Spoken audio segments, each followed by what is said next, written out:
Section 1. Markarth, the city carved in blood, the forsworn conspiracy, and no one escapes Sidna mine. Lower your sword. Set it down against the stone wall, just there, beside the fire. You have been walking a long time, and the cold has gotten into your bones the way Skyrim cold always does, not just on your skin, but deep underneath it, settling into your joints and your knuckles, until even breathing feels like a small effort. Rest now. Close your eyes if you like. I will be here the whole way through. Tonight we are going somewhere that most people pass through too quickly to understand. Tonight we go to Markarth. Markarth sits at the far western edge of Skyrim, pressed up against the mountains of the Reach, like a city that was built by the rock itself, and not by any hands you would recognize. Because in a very real sense, it was. The buildings are not constructed on top of the mountains. They are carved into them. Dwemer ruins form the bones of the entire city, ancient stone architecture that predates the Nords by thousands of years, and the Nords who live there now have simply filled those bones with their own furniture and their own fires and their own quiet suspicions. The stone is dark gray and permanent.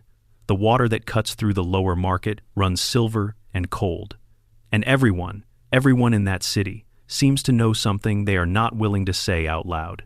The very first moment you set foot through the gate of Markarth, before you have had time to take in the height of the place or the sound of the smelter ringing out below in the working district, you witness a murder. A woman named Margaret is standing at a market stall, looking at jewelry, doing nothing more dangerous than deciding whether she wants to spend her coin on something pretty.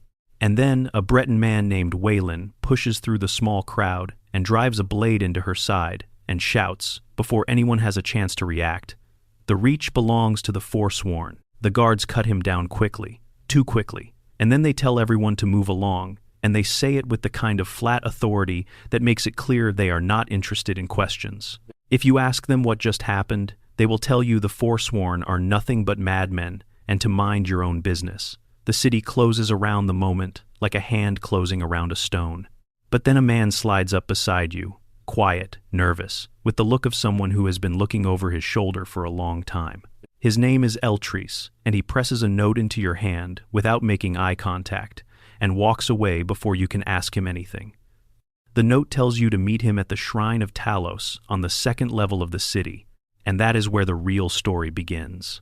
Eltris is the son of a man who was murdered in Markarth years ago, a killing that was written off officially as a forsworn attack, except that Eltris has spent enough time in this city to know that the Forsworn do not simply walk into the middle of the market in broad daylight without someone letting them through. He believes there is a conspiracy running underneath the surface of Markarth, connecting the violence in the streets to the wealthiest family in the city.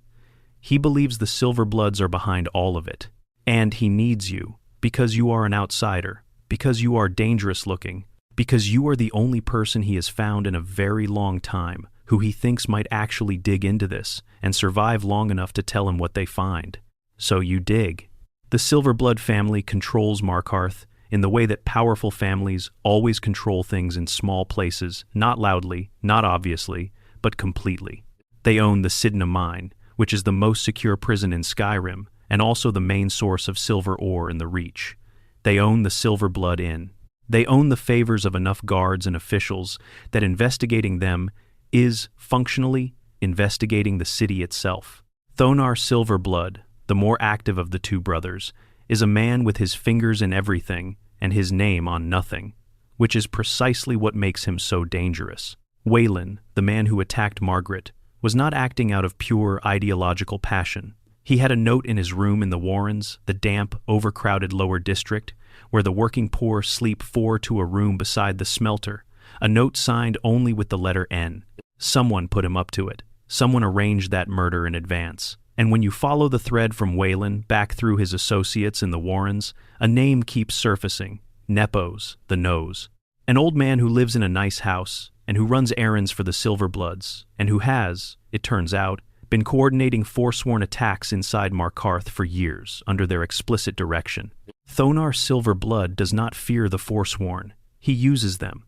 He keeps their imprisoned king alive in the mine because having a caged revolutionary is more useful than a dead martyr. He points them at his enemies when he needs someone removed and calls it forsworn violence when the guards come asking. The whole city is running on a machine of corruption that has been running so long, most of the people inside it have stopped noticing the gears. Margaret, the woman who was stabbed in the market, was not an innocent bystander shopping for jewelry. She was an imperial agent sent by General Tullius to obtain the deed to Sidna Mine. The Silverbloods had to stop her before she could succeed. They arranged her death through a proxy, through a man who genuinely believed he was dying for his people, and they probably barely noticed her name by the time the day was over. When you return to the Shrine of Talos to tell Eltries what you have found, you discover that Markarth is not finished with you yet. The guards are waiting, not to ask questions, to arrest you. Eltries is already dead on the floor, killed before you could get back to him, and the guards who are employees of the Silverblood family, in a city where the Silverblood family runs everything, charge you with his murder and with conspiracy, and tell you there is nothing you can say and nothing you can pay that will make this go away. And then they take everything from you and throw you into Sidna Mine. Now pause here for a moment. Think about what that means. Sidna Mine is carved into the mountain itself, even deeper than the city above it. There is no daylight, there is no sky. The prisoners mine silver ore for the Silverblood family in exchange for, theoretically, earning their eventual release. Though most of them have been there so long, they have stopped counting the days. The Nords call it the most escape-proof prison in all of Skyrim, and they say it with a kind of pride that tells you they have never actually had to sleep there. The guards run the entrance, the Silverbloods run the guards, and deep in the belly of the mine, in a room at the back that most prisoners never see, sits a man known as the King in Rags. His name is Madanach. Madanach was, before his capture, the leader of the Forsworn Rebellion. Not a raider, not a bandit chieftain, a revolutionary.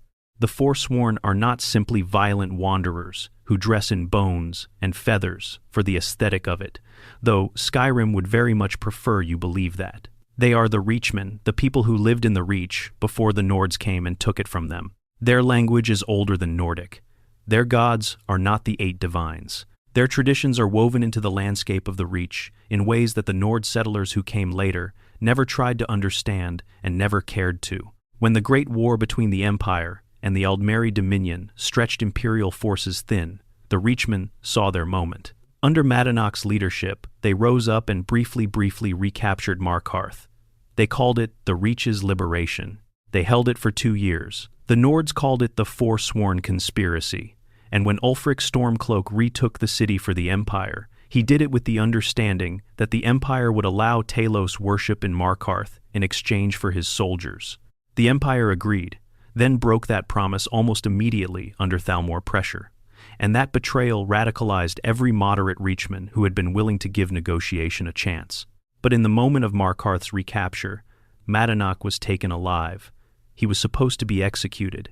The Silverbloods stopped that execution because a dead Madanach was a symbol, and a caged Madanach was a tool. As long as he was in the mine, they could use the threat of him, the idea of him, to keep their grip on the Forsworn tight. Thonar Silverblood had essentially domesticated the revolution. Except Thonar had underestimated how long a truly intelligent man can plan in the dark. In the mine, you have a choice. You can approach Madanach, who holds court in his little chamber with his few loyal followers around him, who speaks with the quiet authority of a man who has had nothing to do for years but think. He tells you that he can get you out of the mine, through a tunnel hidden behind his cell that leads through the old Dwemer ruins beneath Markarth, out into the city. But he asks something in return. He asks you to listen to the story of a prisoner named Urakin, to understand what the Silverbloods did and what the Forsworn are, and why they fight. And he asks you to prove yourself, to kill a man named Grisver, who sold them all out to the guards. Or you can simply kill Madanach in his cell, take his key from his body, and find the tunnel yourself. Both paths lead to the same exit, but they lead to very different cities waiting on the other side. If you side with Madanach and help his people escape, what comes next is extraordinary. Madanach's followers break out of the mine around you, fighting through the Dwemer ruins that thread beneath the streets of Markarth, emerging into the city in full Forsworn armor, the armor of the old gods, which Madanach gifts to you as thanks. And then Thonar Silverblood is there waiting at the gate, with his guards, furious and certain that his control of the situation is still intact. It is not. Madanach confronts Thonar directly, tells him that the machine he built is broken now, and kills him. His followers cut through the city guard with the fury of people who have been waiting years for this exact moment, and then they simply run. They go north, to a forsworn camp called Druidac Redoubt, and they take up residence there. And Markarth behind them is left with its corruption exposed and its most powerful non-Silverblood citizen dead in the street. The city is pardoned of your bounty, because technically there is no one left to press the charges. If you kill Madanach, Thonar greets you at the exit with your gear and a family ring enchanted for smithing, and he thanks you with the warmth of a man who is mostly just relieved that his most inconvenient problem has been handled. The Silverblood machine continues running. The mine continues filling with prisoners. The guards continue looking the other way. Neither ending is clean. Neither ending is simple. The Forsworn will remain in the hills, regardless of what you chose in that mine, attacking travelers and settlers, because their grievance is not with any one man. Their grievance is with the history of the place, with the long, slow dispossession of a people who had a homeland and watched it become someone else's city. Markarth will remain what it has always been, beautiful, ancient, carved from stone that remembers everything, and built by people who want very much to forget. Breathe out slowly. Let the stone walls of that city fade back into the dark behind you.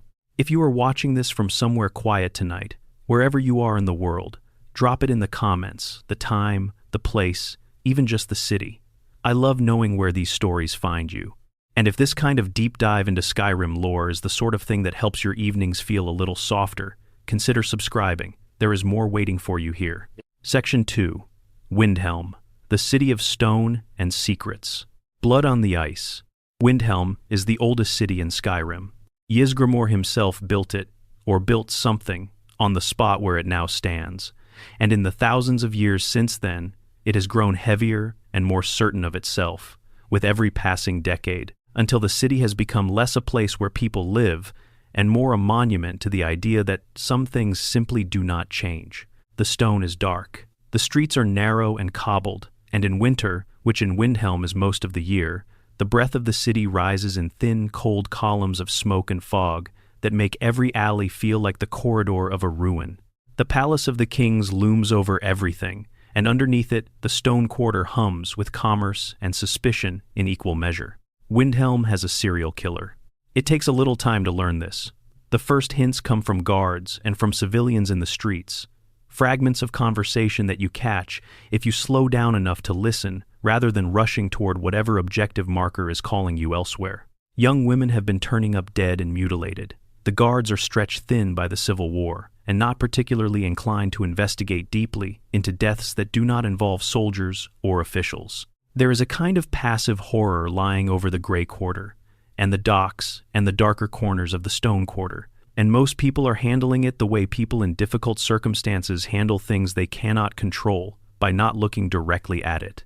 But then you arrive in the city at night, and you find a body. A young woman named Susanna, who worked at the Candlehearth Hall, pouring drinks, and probably had ambitions beyond that, is lying in the graveyard in the snow. She has been mutilated in a specific way, with specific patterns, and there are 3 witnesses standing around her. Calixto Corium, who runs a curiosity shop in the southeastern part of the city. Silda the Unseen, a beggar who was nearby when she heard a cry. And Helgerd, the attendant at the Hall of the Dead. Calixto says he did not see much, but thinks the attacker was a man. He is helpful, courteous, soft-spoken, exactly the kind of person you would feel comfortable around. He runs a small museum of curiosities. He will tell you trinkets and oddities collected over years of traveling with his late sister, Lucilla. They had an inheritance, and they spent it adventuring together until she died, and now he lives quietly in Windhelm with his collection, offering brief tours for a few coins. The official investigation, such as it is, points you toward Hierum, a house in the residential district that has been sealed off and has been the subject of rumor for some time. When you get inside, you find evidence of something deeply wrong.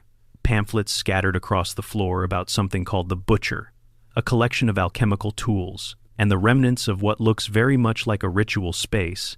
There are flesh strips and embalming tools, and the kind of deliberate arrangement that suggests the person who set this up was not simply violent, but methodical. You can take the evidence to the steward Jorleif, who gives you authorization to continue investigating. You can talk to Viola Giordano, a citizen who has been spreading warnings about the butcher and who is treated by most of Windhelm as a harmless alarmist. And you can have an audience with Woundfirth, the Unliving, the court wizard who serves Ulfric Stormcloak, and who is, almost immediately, suspicious by virtue of being a mage in a city that distrusts magic. Here is where the quest can go wrong. If you are not careful, if you do not investigate every thread before drawing conclusions, the evidence in Hierim and a rather alarming amulet called the Necromancer's Amulet will point you toward Woundfirth. He is a strange man, working with magic in a city that regards magic as unwholesome, and he has enough of the usual wizard's defensive eccentricity that it is easy to frame him as guilty. If you go to Jorleif and have Woundfirth arrested, another murder occurs, because Woundfirth is not the killer. He knows exactly what the killer is doing, and why, because he has been studying the murders independently. He can tell you from prison, if you arrested him, that the killings follow a specific ritual calendar, that whoever is doing this is attempting something with the bodies, that you need to patrol the stone quarter at a specific time to catch them. And then Calixto Corium runs from the scene of the next murder toward a house in the residential district, and you give chase, and you fight him, and when he is dead, you can search the chest in the upstairs room of his museum with the key from his body. Inside, you find his tools and his journal. The journal is heartbreaking, in the specific way that things born of love gone catastrophically wrong are heartbreaking. Calixto and his sister Lucilla were close in the way that some siblings are inseparably close, the way two people can share a world so completely that the loss of one of them makes the world seem badly damaged. When Lucilla died, something in Calixto simply did not survive it intact. He spent years afterward moving through grief and into something far darker, eventually finding his way to the College of Winterhold and to the forbidden corners of necromantic knowledge that the college officially does not condone. He came to Windhelm with a plan. The murders were not random acts of violence, they were harvesting. He was collecting specific components from specific victims according to a ritual he believed, genuinely believed, would allow him to reconstruct Lucilla and bring her back.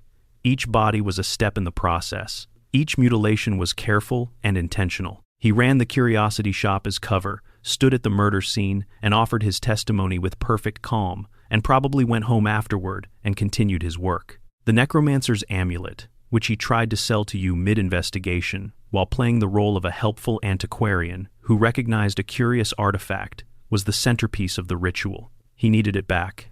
There is something in Calixto's story that sits very uncomfortably if you let it. He was not a monster by origin. He was a person who loved someone, lost them, and could not accept that loss as final. The path from grief to horror is not always a sudden break. Sometimes it is a series of small decisions, each one a little further from what you would have done before, until you look back and can no longer see where you started. Windhelm's butcher was a man who needed his sister back badly enough to become something she would not have recognized. Whether you arrested Woundfirth and learned too late, or whether you investigated carefully enough to catch Calixto before a second innocent woman died, Windhelm stands a little quieter when it is over. The guards acknowledge what you did. The city resumes the business of being itself ancient, cold, suspicious, and carrying its history like a physical weight. The murders stop, the killer is gone, and whatever Calixto was trying to build, in that sealed room in the upstairs of his museum, remains unfinished, the ritual incomplete, Lucilla still wherever the dead go. Section 3. Falkreath. The Forest and the Hunt. Ill met by moonlight. Falkreath is the town with the biggest graveyard in Skyrim, and that is not an accident of geography or planning. It is a reflection of what Falkreath has always been, a place that has seen so much death that it built its relationship with mortality into its architecture. The merchants named their shops after the dead. The priest tends the graves with the careful attention of someone who has made peace with the work, and the forest presses in close on all sides, full of things that are alive in ways Falkreath does not always advertise to travelers. When you first arrive, you may catch the end of a burial. A little girl named Lavinia, the only child of local farmers Mathes and Indara Kyrelia, is being laid to rest in the expansive graveyard, while the town priest says his words and the parents stand with the particular stillness of people who have not yet fully understood what has happened to them. She was killed by a man in the Falkreath jail, and if you go to the jail to find him, you find Sinding. Sinding is a Nord man sitting in his cell wearing almost nothing because they took his clothes when they locked him up, and he speaks with the measured guilt of someone who has rehearsed his confession so many times that the emotion has worn smooth. He killed the child. He knows he killed the child. He was not in control of himself when it happened, and understanding that does not make it better. He is a werewolf. He has been a werewolf for some time, and he found, or stole, depending on how you want to read the story, a ring that he believed would help him control his transformations. The Ring of Hircine, belonging to the Daedric Prince of the Hunt.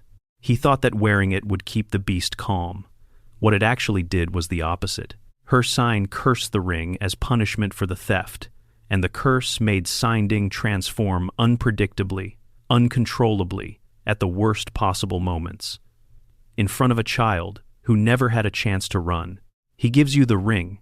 He tells you there is a white stag that runs in the forest around Falkreath, and that killing it is said to bring Hircine into communion with the hunter. He wants you to find Hircine and beg forgiveness on his behalf, to return the ring, to ask for some kind of mercy. Then he transforms in his cell and crashes through the ceiling and is gone into the trees. The ring automatically equips itself to your hand when he gives it to you, and if you are a werewolf yourself, you will immediately understand why it was so dangerous. It makes you transform without warning. You put it on your finger, and your body is no longer entirely your own. You find the white stag in the forests south of Falkreath. It moves through the trees like light through a window, not fast exactly, but always slightly ahead of you, slightly beyond reach, until the moment it chooses to let you catch it. When you bring it down, Hircine speaks through its body, through the curling steam of its final breath, and tells you that there is a great hunt underway. That Sinding is the quarry. That a group of hunters have gathered in the Bloated Man's grotto to the northeast, and the most worthy hunter who kills Sinding will receive Hircine's blessing. Now you have a choice.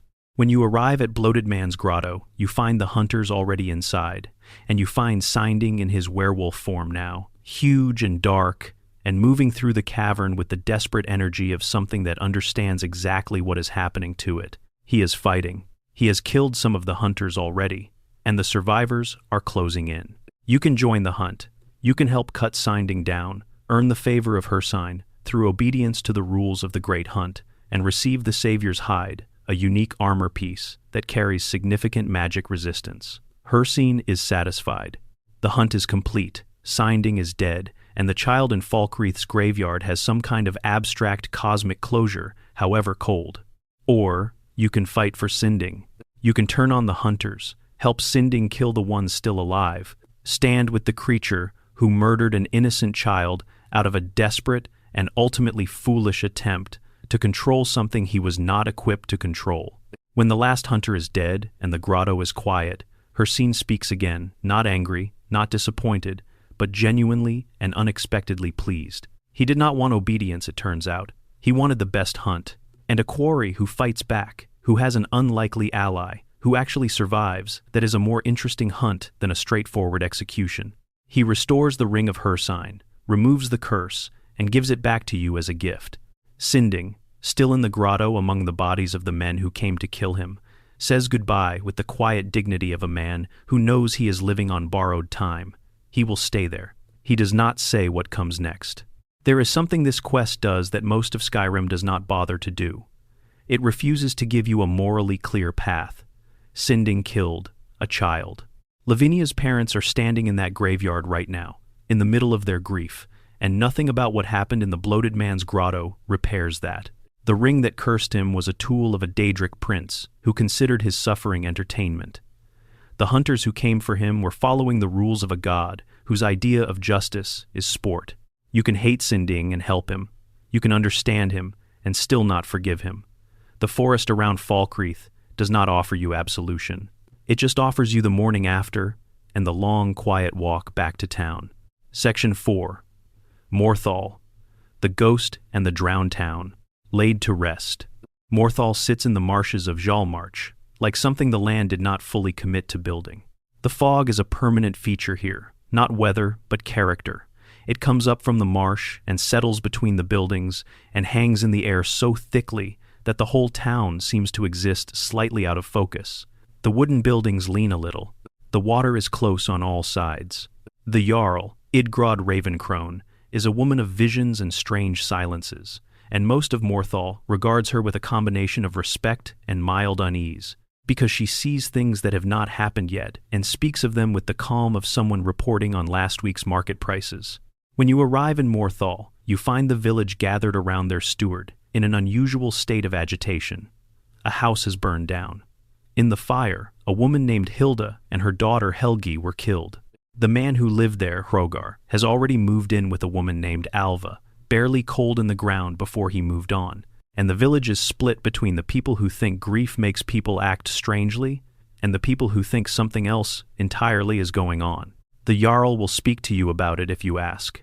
She is troubled in a way that she is not entirely willing to name. She suspects there is something dark underneath the surface of what happened, but she has no evidence, only the particular unease of a woman who has spent a long time paying attention to what she feels in the back of her mind. There is a ghost child in the ruins of the burned house. You can hear her if you go there at night, Helgi, who died in the fire with her mother and who has not quite moved on the way she should have. She is playful in the way children are, even in the worst circumstances, treating her death like a kind of game, and she suggests hide and seek. She will hide, and you can find her, and then she will tell you things. You find her not in the ruins, but in a small coffin in the graveyard nearby. And beside the coffin is a vampire. Her name is Lilette, the missing wife of a man named Thonir, who has been telling everyone that Lilette disappeared some time ago, left him without explanation, gone into the night. He believed, the way grieving people try to believe things that hurt less, that she simply chose to go. She did not choose. She was turned, and Lilette is the one who killed Helgi and her mother and set the fire, under orders. Helgi's ghost tells you to look to Alva, and when you break into Alva's house carefully, because if you go during the day, Hrogar will be there and will attack you on sight. Compelled to protect her, you find a coffin in the basement, Alva's coffin, and her journal. The journal is a window into something calculated and cold. Alva is a vampire, but she is not acting alone. She is the agent of a master vampire named Movarth Peakwine, who has been living in a cave to the north of Morthal for some time, watching the town and planning. His plan, laid out in Alva's journal with the detached efficiency of a manager writing a memo, is to turn Morthal into a blood farm. To populate it gradually with vampires and thralls, people under vampiric control who would serve willingly and have a constant, self-sustaining supply of blood in a remote location, where no one important would come looking. Hrogar is already enthralled. His grief was not grief, it was compulsion. The speed with which he moved in with Alva was not callousness. He was not himself anymore. When you bring the journal to Jarl Idgrod, she reads it with the expression of someone who suspected something exactly this awful and is not even a little surprised. She gives you permission and encouragement to deal with Movarth. And when you exit the hall, you find that Thonir Lilette's husband has gathered the village with torches and farming tools, the ancient instinct of people who have decided that the waiting is over. Most of them turn back at the cave entrance. Morthal is a small place, and most of its people are not fighters, and the darkness of Movarth's lair is the kind of darkness that persuades even brave people to reconsider. But Thonir stays, and if you let him come with you, he moves through those tunnels beside you with the grief of a man who lost his wife twice, once when she disappeared, and again when he learned what she became. Movarth is at the back of the cave. He is an old vampire, an experienced one, which means he is patient and intelligent and not remotely surprised to see you. He can conjure the dead back to their feet, can turn invisible, can move faster than you might expect. He is the architect of everything that happened to Morthal, the designer of a plan that reduced people's lives to logistics. When he dies, the plan dies with him. Back in Morthal, the fog does not lift. It never does. But there is a conversation you can have with Thonir after standing in the village at night, where he says quietly that he is glad he was there for the end of it, that it felt important to close the thing himself, even though it did not bring Lilette back, did not undo anything. Sometimes the only comfort available is the comfort of being present when the thing that hurt you finally stops. Section 5. Solitude. The Locked Wing. The Mind of Madness. Solitude is the capital of Skyrim, and it carries itself accordingly. The city is built on a great stone arch over a gorge, which means that walking through its streets gives you the constant background awareness that most of what is beneath your feet is empty air. The Blue Palace sits at the far end, formal and cold, with the distant courtesy of an institution that has been receiving guests for centuries and has developed extremely precise rules about what guests are and are not permitted to touch. On the streets of Solitude, if you spend enough time wandering, you will find a beggar. This is not unusual in Solitude or anywhere else in Skyrim, but this particular beggar is unusual because he is not simply hungry or displaced. He is distressed in a very specific way, the distress of someone who is responsible for something vast and has temporarily lost it. His name is Dwemer, and his master, he says this with complete seriousness, without any indication that he thinks this is a strange thing to need, has gone on vacation and simply will not come home. Dwemer's master went into the Blue Palace to visit an old friend who lives in the Pelagius Wing, the forbidden part of the palace that has been sealed off for years because of various supernatural unpleasantness. No one has been in there in a very long time, and his master went in and did not come back. He will give you a curious object, a hip bone, specifically belonging to a long-dead emperor named Pelagius, and you will need it to open the locked door to the Pelagius Wing. What you find inside, past the dusty corridors full of old furniture and accumulated imperial detritus, is not what you expect. You are transported, not physically, or rather, not only physically, you step through reality into something that is simultaneously a place and not a place, somewhere that has its own landscape and its own light and its own completely surreal geography. You are inside the mind of Pelagius III, who was the emperor of Tamriel for a brief and deeply troubled period before his death, and who was known universally, even in the histories written by people who tried to be polite about it, as Pelagius the Mad. And, at a long dining table in the middle of this impossible place, sitting across from the translucent, slightly unwell-looking apparition of Pelagius himself, is Sheogorath. Sheogorath is the Daedric Prince of Madness, which means he is simultaneously the most dangerous and the most entertaining presence in any room he chooses to occupy. He is having a conversation with the dead emperor. He is, he explains, on vacation. He found Pelagius such a fascinating mind that he has been spending time in here, just relaxing, as one does. He has been here for quite a long time and sees no reason to leave. Except that Dwemer out in the real world is apparently managing affairs in his master's absence, and the province of madness has been left somewhat ungoverned, which is creating problems that, even by Sheogorath's standards, are beginning to feel inconvenient. He is willing to leave. He just needs someone to help him treat Pelagius's mind first, because he cannot in good conscience leave the place in its current condition.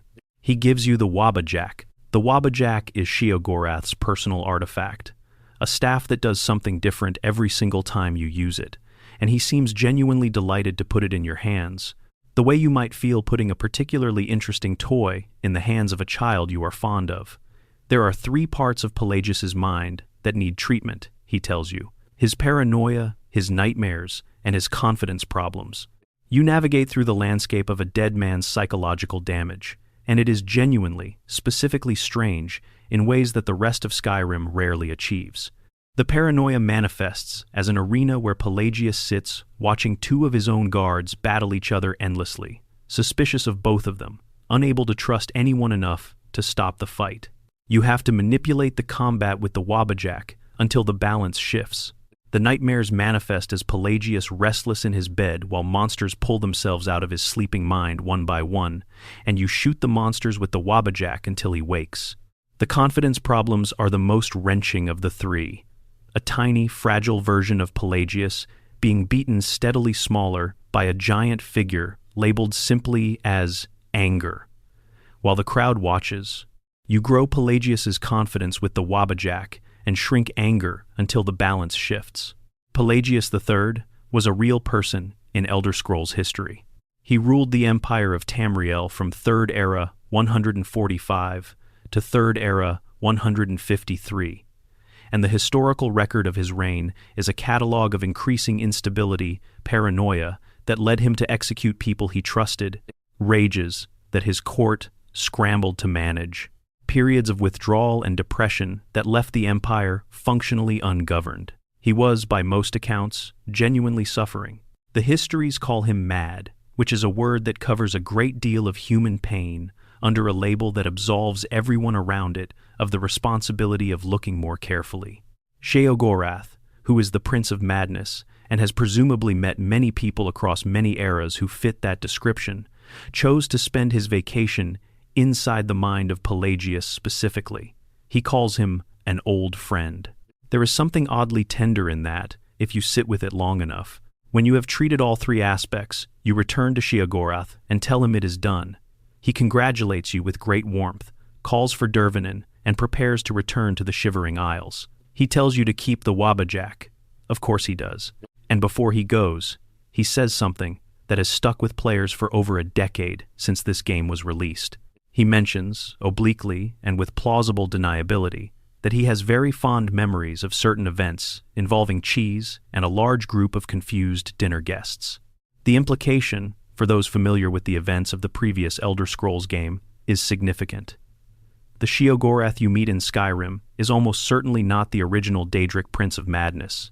He is, according to the most widely accepted reading of Elder Scrolls lore, the hero of Kvatch, the player character from Oblivion, who at the end of the Shivering Isles expansion mantled the role of Sheogorath so completely that reality itself accepted the substitution. He became the Prince of Madness by acting the part perfectly enough that the universe could no longer tell the difference. He mentions a prank from over 100 years ago. He is sitting inside the mind of an emperor who died while that hero of Kvatch was still alive. He is on vacation from ruling a dimension of madness, visiting an old friend. The Wabajak sits in your inventory, and every time you use it, something different happens. Enemies turn into sweet rolls. Enemies become hostile Dremora. Enemies transform into piles of gold. Enemies simply fall over for no reason. The unpredictability is the point. The madness is not a flaw in the design. The madness is the gift. Section 6. Somewhere in Skyrim. The night you cannot remember. A night to remember.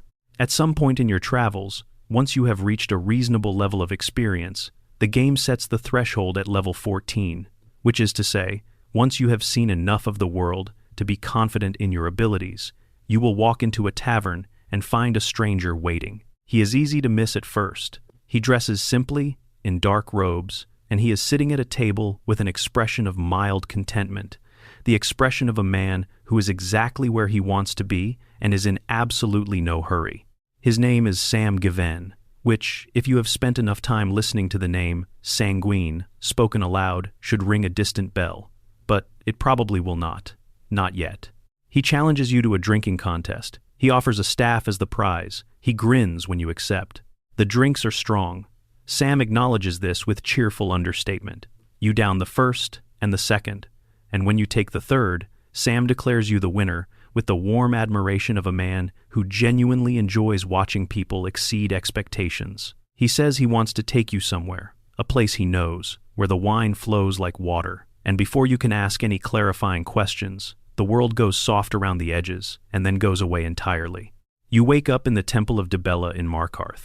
A priestess named Senna is standing over you with the specific expression of someone who has made peace with the fact that their day has become deeply unusual and is now simply focused on getting through it. She tells you, with remarkable composure, that you arrived last night in a state that she will describe as blasphemous intoxication, that you made a significant mess of the temple, that you were shouting something about Rorikstead, and that you had a goat with you. There is no goat currently present.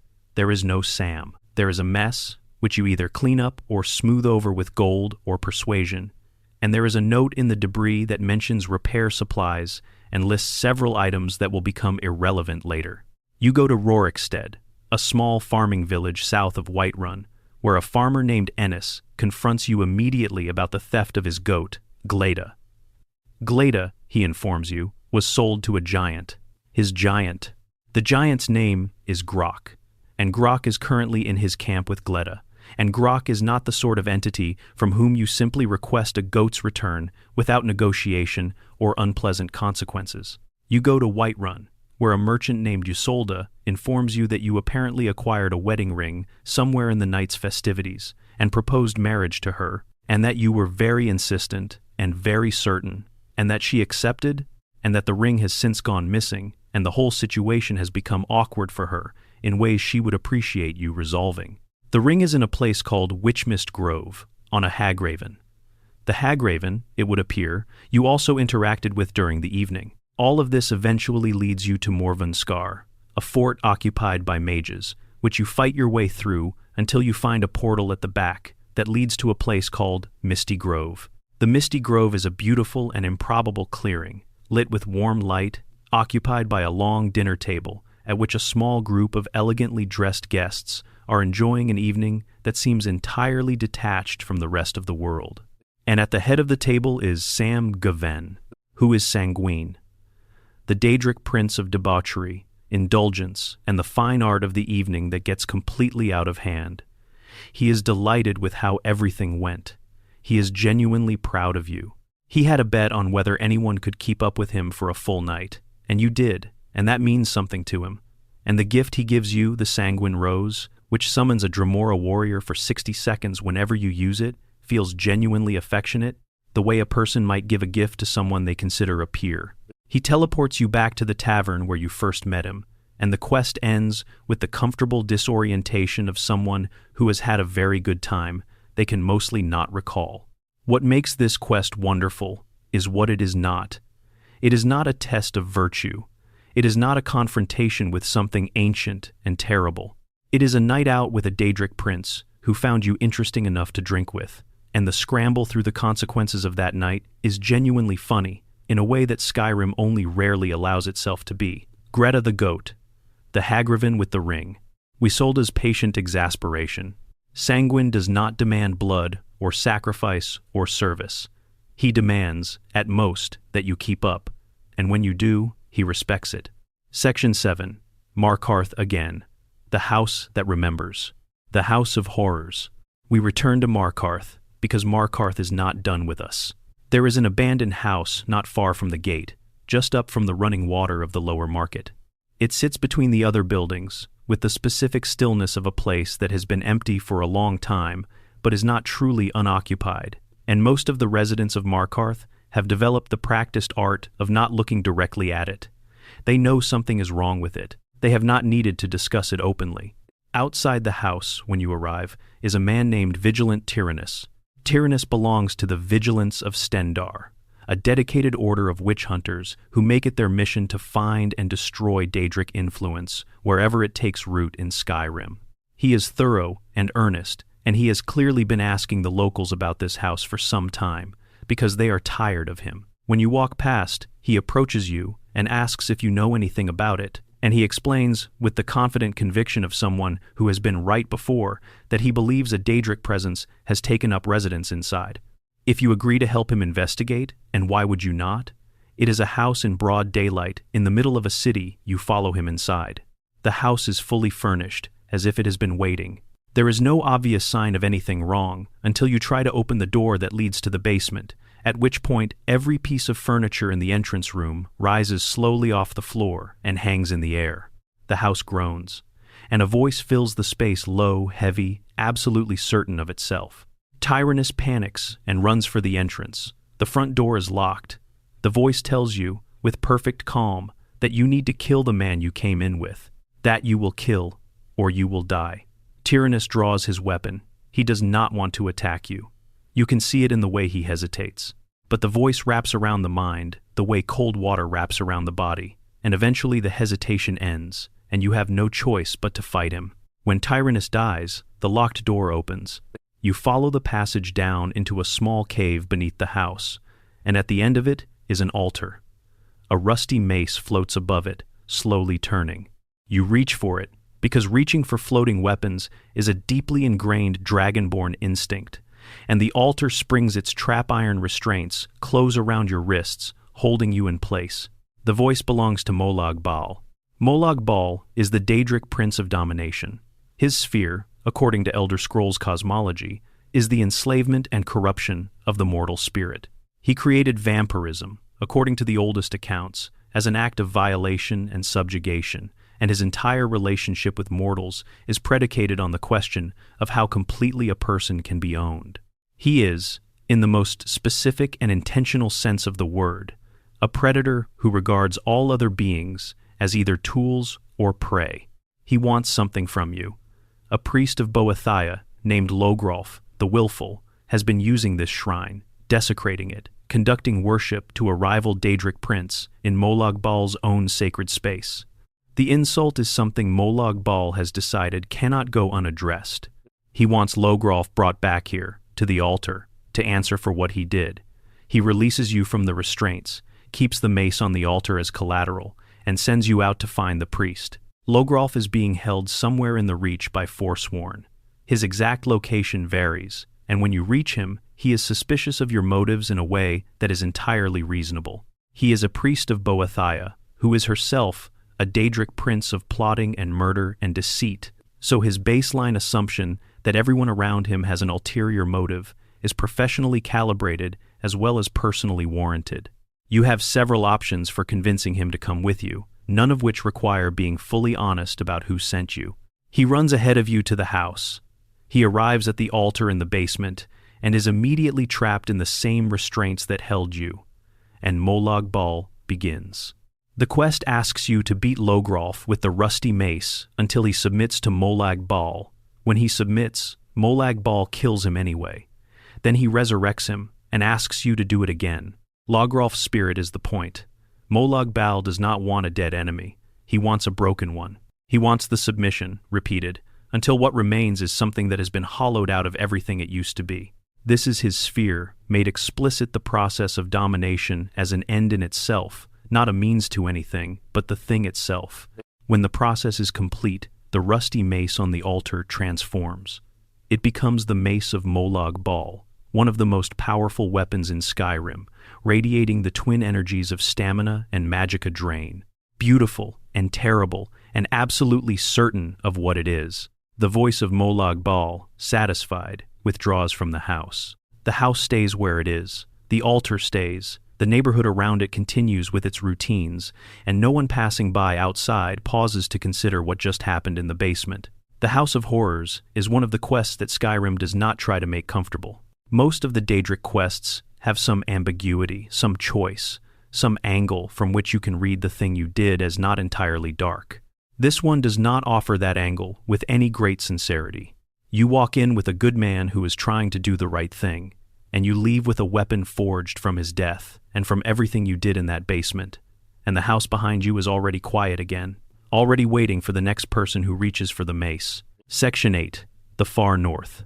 The Mad Scholar and the Locked Box. Discerning the transmundane. Far north of the College of Winterhold, past the point where most roads stop being roads and become suggestions, past the ice floes and the horkers and the occasional ice wraith that floats through the frozen air like a trick of the light, there is a small cave cut into an icy outcrop at the edge of the sea. Inside the cave lives Septimus Cygnus. Septimus was once, by all available evidence, one of the finest scholars of Elder Scroll lore in all of Tamriel. He spent decades at the College of Winterhold, studying the scrolls with the focused intensity of a person who had found the one thing in the world that seemed worth knowing everything about. And then he learned too much, or perhaps he looked too directly at something that could not be looked at directly, and something in his mind resettled itself into a new configuration. He came out here, to this ice cave at the edge of the world, because out here, no one interrupts him. He has a box. The box is Dwemer ancient, intricately constructed, covered in mechanisms that have not moved in thousands of years. Septimus believes, with the quiet certainty of a man who has thought about nothing else for a very long time, that the heart of a god is inside it. The heart of Lorkhan, specifically, which is the mythological center of Elder Scrolls cosmology, the heart of the dead god, whose sacrifice or murder, depending on who is telling the story, formed the basis of the mortal world. The Dwemer were obsessed with it, according to every account. They built weapons to interact with it. Their greatest engineer, Kagranak, struck it with a tool at the Battle of Red Mountain, and the entire Dwemer race vanished simultaneously, and no one has ever been entirely certain why. Septimus cannot open the box. The mechanism requires Dwemer blood, and the Dwemer are gone. He has a theory about this. He believes that a sufficient mixture of elven blood from the various Mer races that are descended from the same Aldmeri ancestors as the Dwemer, might approximate the real thing closely enough to fool the lock. The specific races he needs are High Elves, Wood Elves, Dark Elves, Falmer, and Orcs. He gives you an essence extractor, a small device that can pull blood from a corpse, and asks you to bring him what he needs. Before you leave his cave, on the way out, the air does something strange. It darkens and concentrates in a way that is not exactly visible, but is absolutely perceivable. The way the air in a room changes when someone enters even before you turn to look. And from this concentrated darkness, a voice addresses you. The voice is Hermaeus Mora, the Daedric Prince of Knowledge, the Gardener of Men, the prince who collects all things that are known, and many things that should not be known. His realm is an infinite library called Apocrypha, which contains every text ever written and some that have not been yet. He tells you that Septimus is a devoted follower, a useful servant, but that once he has found what he is looking for, he will have outlived his usefulness. He invites you, pleasantly, to consider whether you might want to take Septimus's place. It does not matter what you say. The invitation is noted. Mora is patient. You travel. The Falmer blood is easiest to obtain. Falmer live in the deep ruins and die there regularly enough that their corpses are not hard to find with the essence extractor in hand. The others require more intention. High Elves appear in Thalmor patrols and at the college. Wood Elves and Dark Elves can be found in various locations across Skyrim. Orcs live in the strongholds. None of it is simple, but none of it requires anything beyond the normal violence that Skyrim demands as the cost of traveling through it. When you return to Septimus with a full collection, he mixes the blood with the precision of a man conducting an experiment he has been planning for decades. The box opens, and inside is a book. The Augma Infinium, Mora's gift, the book that contains all knowledge, the one that has been used as a reward for mortals who complete his errands throughout recorded Elder Scrolls history. The book that changes whoever reads it, forces vast knowledge into a mind at the cost of whatever was there before. Septimus reaches for it. He turns to ash where he stands. Mora was not being metaphorical when he said Septimus had outlived his usefulness. The moment the box was opened, Septimus was no longer necessary, and whatever agreement or implicit protection had kept him alive in that ice cave at the edge of nowhere simply stopped applying. He is gone in an instant, the way the Dwemer are said to have gone completely, leaving nothing behind but clothes and the faint smell of things that were. You pick up the Augma Infinium, and Mora speaks to you from the cave around you, congratulates you on your service, and suggests you do more of it going forward. There are secrets to uncover. The world is full of things that are not known yet. He will be in touch. The book in your hands offers you a path. If you read from the path of might, your combat skills increase. From the path of shadow, your stealth and thievery skills increase. From the path of magic, your magical knowledge deepens. Each path adds 5 skill points across a cluster of relevant abilities. You can only choose once.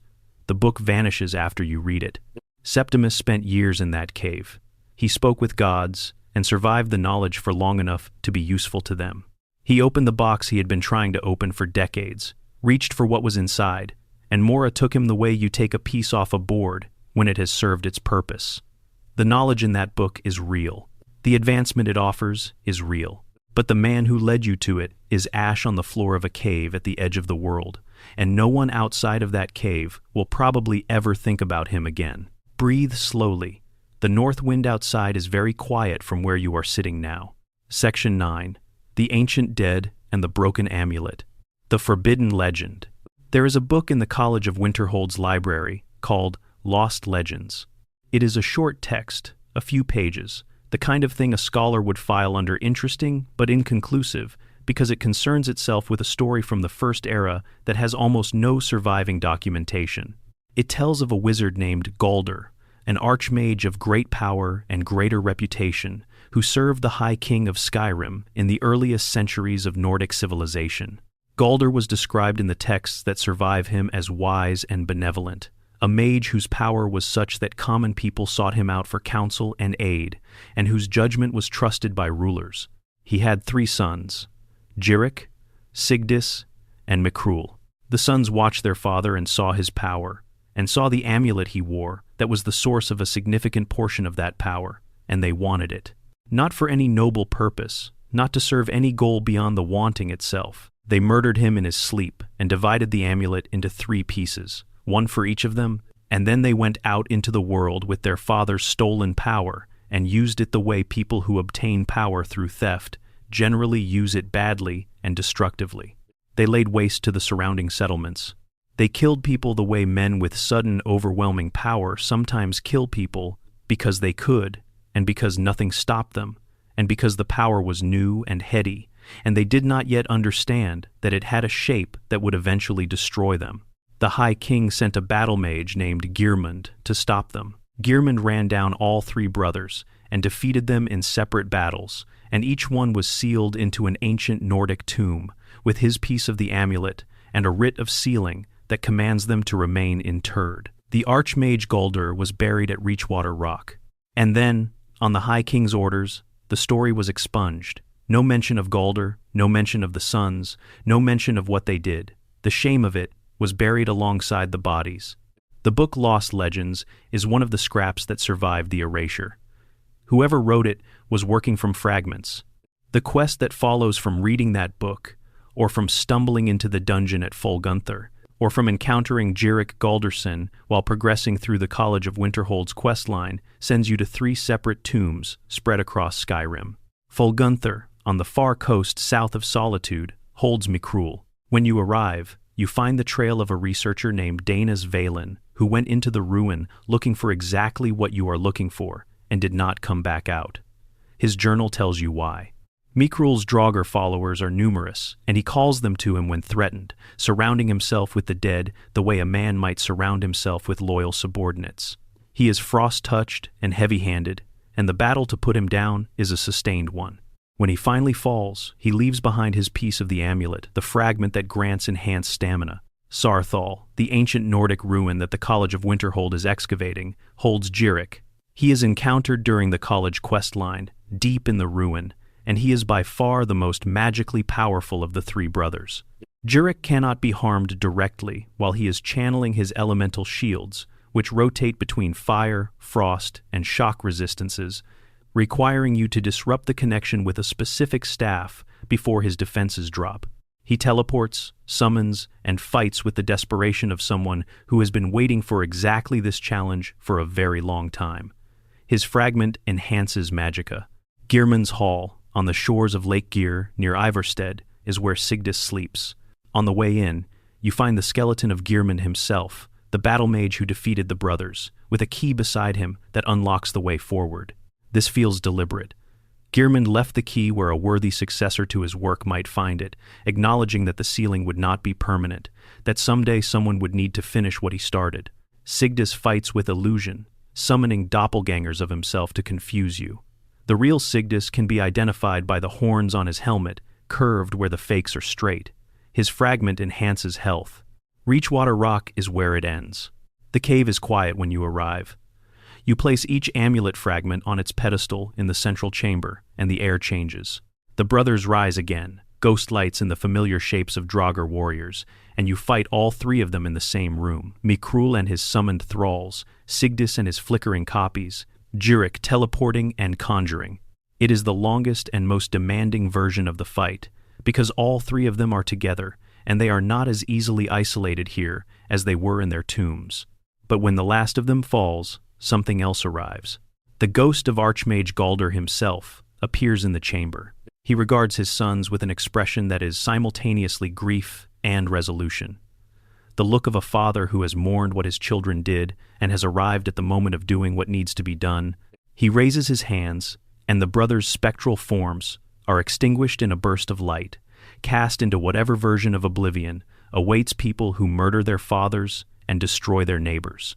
Galder then turns to the 3 amulet fragments on the floor, gathers them, and reforges them into the complete Galder amulet, 30 points each to health, magicka, and stamina, among the most balanced and useful pieces of jewelry in all of Skyrim.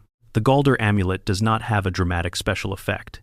It does not summon anything, or shoot bolts of magic, or drain enemies of their essence. It simply makes you more capable of surviving, more capable of enduring, which is, in a way, exactly what a good father might want to give his children, not power for its own sake, but the foundation to carry it. Section 10. The Dragonborn and the Master. The Paarthurnax Dilemma and the Weight of What We Choose. Toward the end of the main quest, you find your way to the throat of the world. The mountain is the highest point in Skyrim, and the summit is wrapped in weather that is not entirely natural. A cold so profound, it carries undertones of something older than temperature. The Elder Scroll you carry, the one you read at the Time Wound, to witness the ancient Nords banishing Alduin to the future, hums with the kind of significance that physical objects rarely carry. And at the top of the mountain, meditating on a word wall in the cold that does not affect him, is Paarthurnax. Paarthurnax is a dragon. He is also, arguably, the wisest living being you will meet in all of Skyrim, and the most alone. He helped teach humans the Thu'um in the Dragon War, turning against his master Alduin in an act of philosophical rebellion that the Greybeards consider the foundation of their entire way of being. He has lived at the summit of the throat of the world for thousands of years since, meditating on the way of the voice, wrestling with the nature of what he is. He tells you, with complete honesty, that he is not peaceful by nature. Dragons are inherently domineering. The instinct to control and to conquer runs through him the way it runs through all his kind. Every moment of his long solitude is a philosophical battle against that instinct, and he wages it consciously and deliberately, and without the comfort of anyone to verify that he is winning. The Greybeards visit, but even they do not fully understand what it costs him to remain still. After you defeat Alduin with Paarthurnax's guidance and the world is safe, the Blades find you. Delphine and Esbern are the surviving agents of the Blades, the ancient order of dragon hunters that has spent generations waiting for this moment. They are proud of what you accomplished. They want to help rebuild their order, and they have a condition: kill Paarthurnax. Their reasoning is their own logic made absolute. A dragon is a dragon. Paarthurnax served Alduin for centuries before his defection. He aided in the enslavement of humanity during the Dragon War, even if he eventually turned against it. They do not care that he has spent thousands of years in atonement. They do not accept that atonement changes what a thing fundamentally is. In their view, Paarthurnax is a dormant danger, a dragon who has chosen restraint, but who, given different circumstances, might choose otherwise. They argue, with the conviction of people who have had centuries to harden their position, that you cannot trust a dragon.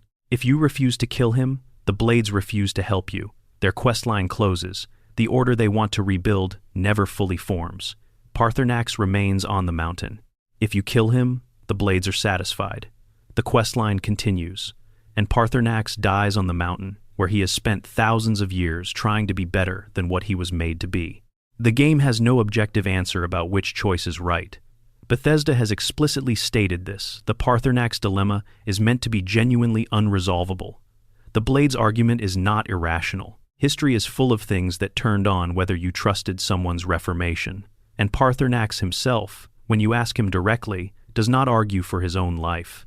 He says that the question of what a being owes for its past is one he has been wrestling with for millennia, and that he does not have a clean answer. But he has been on that mountain a very long time. He taught humanity to speak in the language of the universe. He turned against a god he had served from before recorded history began. He chose, every single day, for thousands of years, not to do the thing his nature told him to do. The mountain does not care what you decide. The cold at the summit is permanent and old, a consequence of the time wound created when Alduin was banished to the future, a scar in linear time that makes the air at the peak sit strangely, where past and present and future press against each other in ways they do not anywhere else in the world. The Greybeards live beneath it because that strangeness focuses their meditation. The words on the word walls carry power because so many of them were carved here, in this place where language seems to touch something fundamental. Paarthurnax, whether alive or dead, shaped that mountain. His presence or his absence is written into the stone, the way the Thu'um is written into the walls permanently, without apology. Section 11. Azura's Shrine, the star that holds souls. The Black Star. There is a shrine to Azura at the top of a mountain path southeast of Winterhold. It is a long climb to reach it, and the statue of the Daedric Prince of Dawn and Dusk at the top is tall enough to be visible from the road below on clear days. Azura depicted with her arms spread wide, the morning star rising behind her, her face turned towards something the viewer cannot quite make out. Azura is unusual among Daedric princes in that she is considered, by many of the races of Tamriel, to be something approaching genuinely benevolent. She cursed an entire race for crimes committed by their leaders. It is true the Dwemer carry her mark to this day, their ash-gray skin and red eyes, a permanent consequence of what the tribunal did to the heart of Lorcan. But she also guided and protected those same Dwemer through some of the worst periods of their history, and her worshippers speak of her with the warm reverence of people whose God has shown up for them when it counted. At the shrine, an elven woman named Aranea Ieneth serves as Azura's dedicated priestess, and she has been waiting for someone. Azura spoke to her in a vision, told her that a great champion was coming, that this champion would cleanse a soul gem of unimaginable power, the Black Star, and return it to her mistress's keeping. Aranea sends you to find a mage named Nelacar, who you can locate in the Frozen Hearth Inn in Winterhold. Nelacar is a former student of the college who was expelled for conducting forbidden research, and he is deeply uncomfortable to discuss it. He worked with a mage named Malin Varen on a project involving the Black Star, a corrupted version of Azura's star, a soul gem of exceptional capacity that can capture and hold any soul, even the souls of men. Where normal soul gems are consumed when used for enchanting, Azura's star replenishes and can be used indefinitely. It is one of the most valuable magical artifacts in existence. But Malin took it somewhere Nelacar is reluctant to name. He researched lichdom, the process of transferring a soul into an object to escape death. He was dying, diseased, and he decided that the Black Star was large enough to serve as his refuge. He poured his own soul into it. You travel to Ilinalta's Deep, a ruined fort partially submerged in Lake Ilinalta, and fight your way to the star. When you pick it up, you are drawn inside.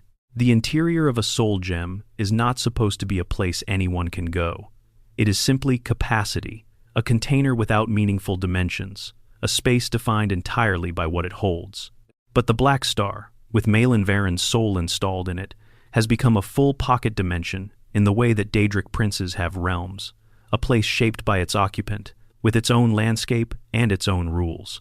And Malin, mad and diseased and absolutely determined to be immortal, has populated his refuge with his former students, killed and bound here to serve as his eternal guards. You fight your way through them to Malin himself, who dies with the furious disbelief of someone who built his immortality plan very carefully and did not account for this particular variable. When you leave the star, Aranea and Nelacar both want it. Aranea wants to return it to Azura, who will cleanse it and use it as originally intended, a star that can hold any soul, in Daedric keeping, for purposes that Azura will use as she sees fit. A pure artifact, restored to a Daedric prince, who is, by most accounts, one of the less terrifying options for Daedric patronage. Nelacar wants the star kept away from Azura. His specific concern is that a soul gem, capable of holding human souls, in a Daedric prince's hands, is a tool for the worst kind of leverage. He would rather the star remain in mortal hands, where its use can be controlled, even if those mortal hands include you, even if using it means trapping the souls of people in an artifact, rather than allowing them to pass on to whatever awaits them after death. He is not wrong, technically. A Black Star in Azura's possession is potentially more powerful than one in yours. But Azura's intent, historically, has never been to trap human souls in her star. She has been, at best, indifferent to that possibility, and at worst, quietly opposed to it. The star, in its original function, holds beast souls. What Malin did to it was the corruption, not the design. If you return it to Azura, she cleanses it and gives it back. You keep the star.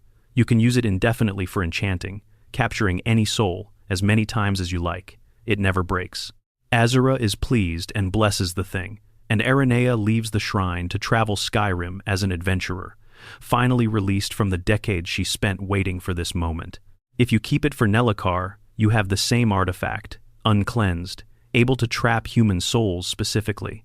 A very powerful tool, a morally uncomfortable one.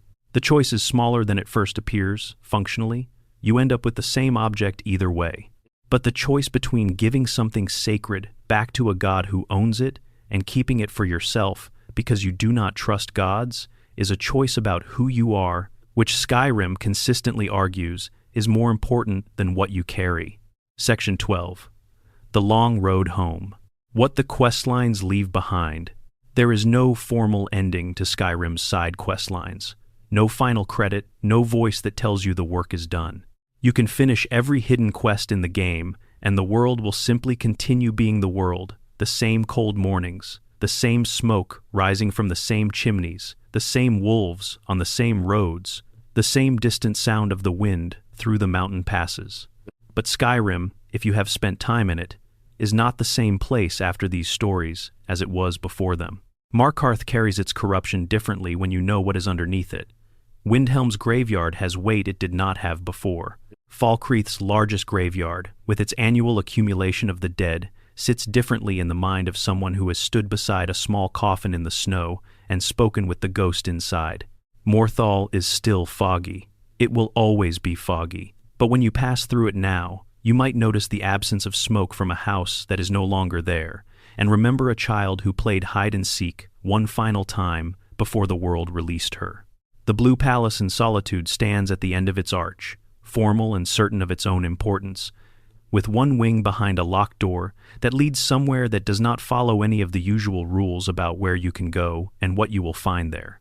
Somewhere in an ice cave, at the northern edge of everything, a pile of ash sits on a stone floor. No one will find it for a very long time, and no one who finds it will know what it was. Septimus left no note. He was the note. In Falkreath, Hircine is satisfied. He found his hunt. In Windhelm, Calixto's Museum of Curiosities sits locked.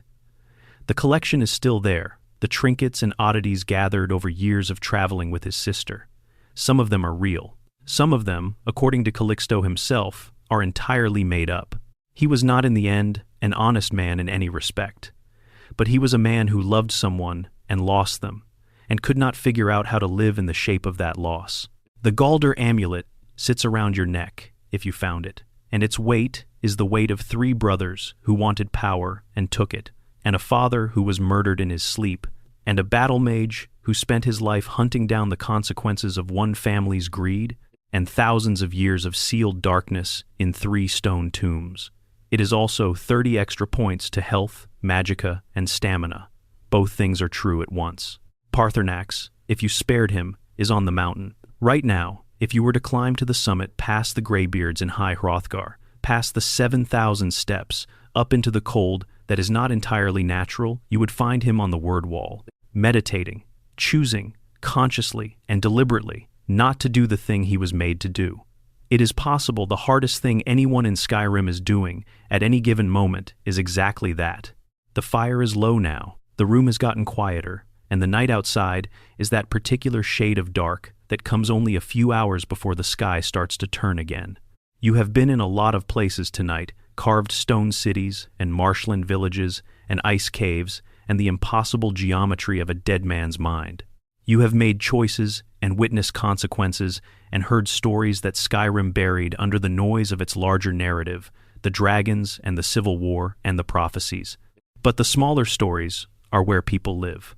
The Eltries of the world, pressing notes into the hands of strangers because they are out of options and out of time. The Thoners, following you into a cave with a torch because the grief demands a form of action that pure mourning cannot provide. The Calixtos, who started as brothers and sisters on adventures together and arrived, by a long road, somewhere they would never have predicted. And the Paarthurnaxes, at the tops of their various mountains, keeping faith with the difficult thing. Sleep well. The roads will be there in the morning. The stories will still be waiting for you, patient as stone, in every corner of this world you have not reached yet. Close your eyes and let the cold go out of your bones, and drift somewhere the fire is warm and the sky outside is exactly as wide and dark as it should be. If these stories kept you company tonight, I hope they were good company. Leave a like if you would like to see more. There are so many more questlines in this world, more buried histories, more strangers with notes they need to pass into the right hands. Subscribe if you want to be there when the next one finds you. The fire will be here. The voice will be here. Rest now. Expanded Section 1 further into Markarth's history. The deep roots of the Reach. Before we move forward, let us sit with Markarth a little longer, because the city rewards that patience. Every other city in Skyrim was built by its current inhabitants, shaped by Nordic culture and Nordic needs. Markarth was not. The Nords who settled the Reach moved into something that was already there, a Dwemer city, ancient and vast and precisely engineered by people who no longer existed. The buildings in Markarth are not simply made of stone. They are made of Dwemer stone, cut with Dwemer precision, organized according to Dwemer architectural philosophy, which was itself an expression of Dwemer theology, which was itself a meditation on the nature of reality as something that could be understood, calculated, and ultimately controlled. Dwemer civilization believed that existence was fundamentally musical, composed of vibrations and resonances that, if you understood them correctly, could be reshaped. Their engineering was not engineering in the way we might usually mean the word. It was what the scholars call tonal architecture, the construction of physical spaces and mechanical systems according to specific sonic frequencies that made those spaces and systems self-sustaining, self-repairing, operating on principles that were simultaneously physics and something that looks, from the outside, indistinguishable from magic. The pipes in Markarth that carry water through the city have been running for 4,000 years without anyone maintaining them. The deep passages beneath the city that connect to Dwemer ruins are still structurally sound. The great smelter in the working district operates on principles that the Nords who tend it do not fully understand and cannot explain. They simply learned the procedures that keep it running, passed them down through generations, and accepted that the how of it is above their ceiling to know. The Silverblood family did not build Markarth. They found it. They found an ancient Dwemer city that the Reachmen had been living in for generations. And they came with Nordic soldiers and Nordic law, and they took it, and they named themselves the most important family in it, and then they ran it the way powerful families run things they did not earn. Thonar Silverblood, when you finally track him down and speak to him, is a man who believes absolutely in the legitimacy of his position. This is the most dangerous kind of corrupt person, not the one who knows they are wrong and does it anyway, but the one who has constructed a reality in which what they are doing is simply how things work. The forsworn attacks serve his interests?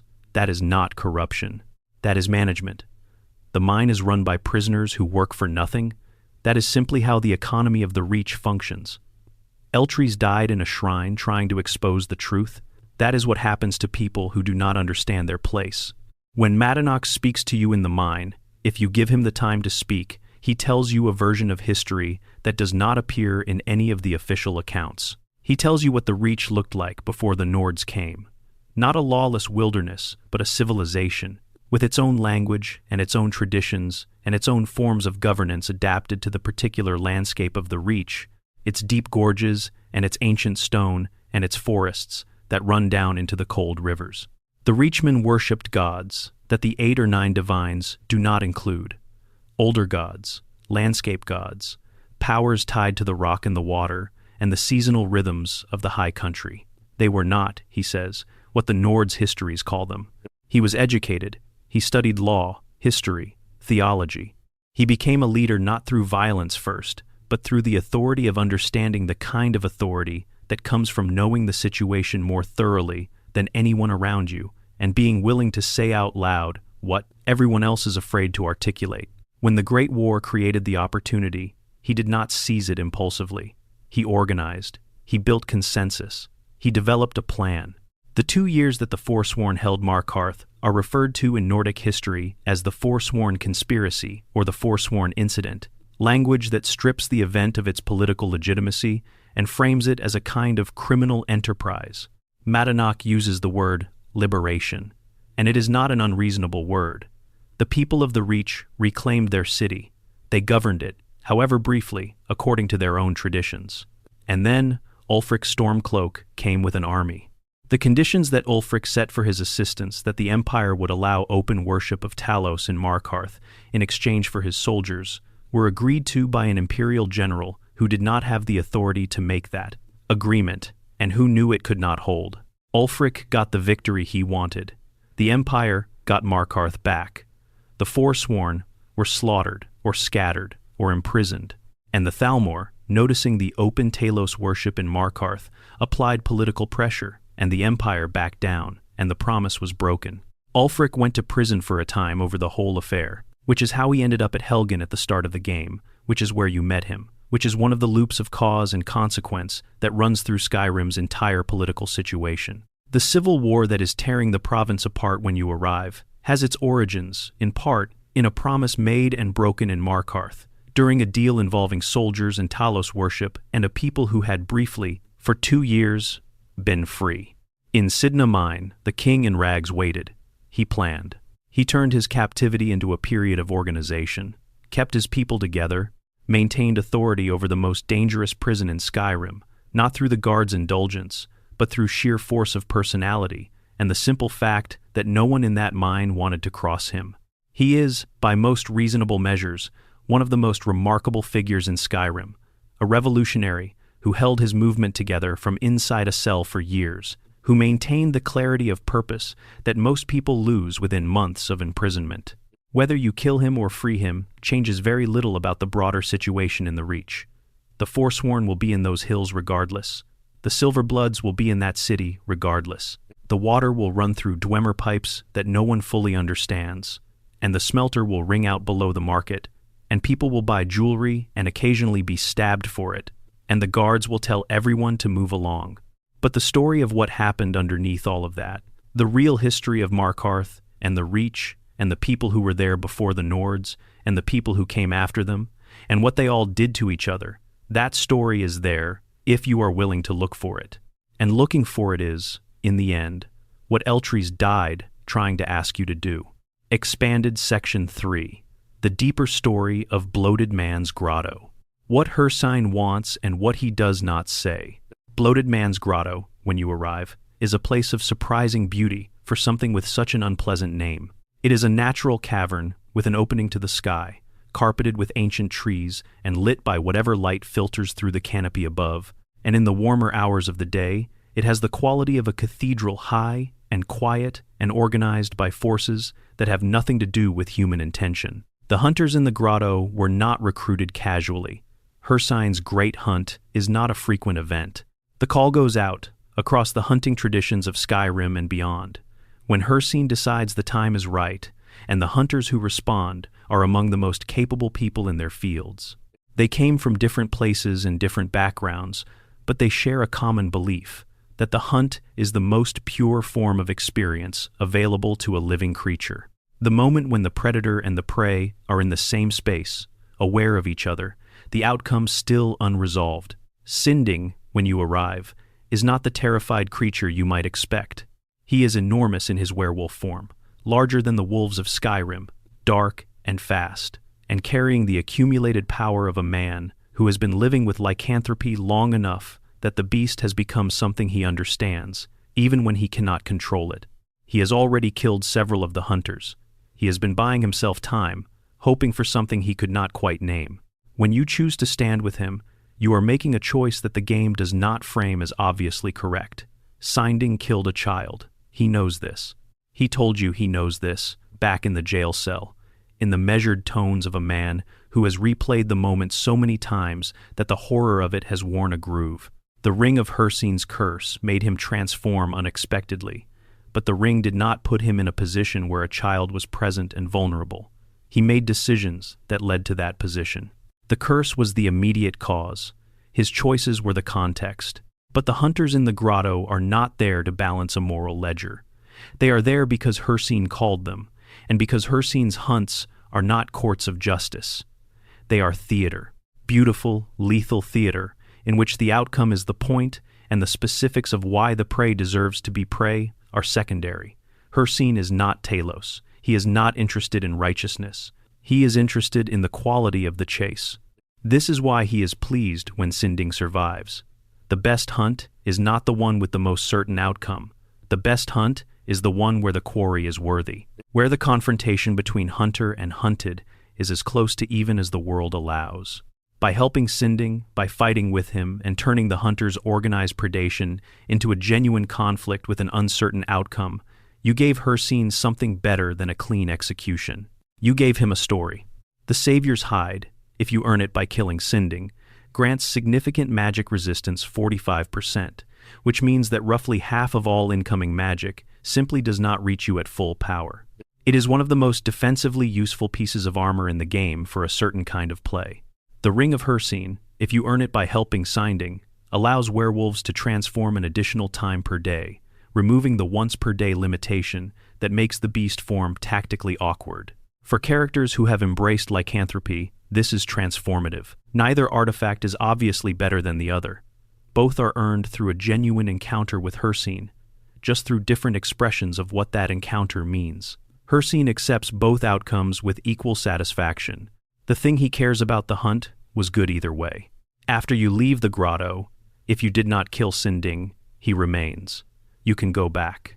He will be there among the bodies of the hunters, in the quiet of the place, the way a person might sit in the place where something important happened to them because they do not know where else to go. He does not ask you to stay. He does not ask for anything. He has already received more than he expected, which was to be alive at all. Expanded Section 4. Morthal's Deeper Waters. Idgrod Ravencrone and the town that sees too much. Morthal is a hold capital in the loosest sense. It has a jarl, it has guards. It has the basic administrative infrastructure required for Skyrim to acknowledge it as a city. But functionally, Morthal is a village small enough that everyone knows everyone else's business, remote enough that news from the rest of Skyrim arrives late and filtered through several layers of interpretation, and old enough that it has settled into its strangeness, the way water settles into the lowest available space. Jarl Idgrod Ravencrone has ruled Hallmarch for decades, and has been a seer for approximately that long.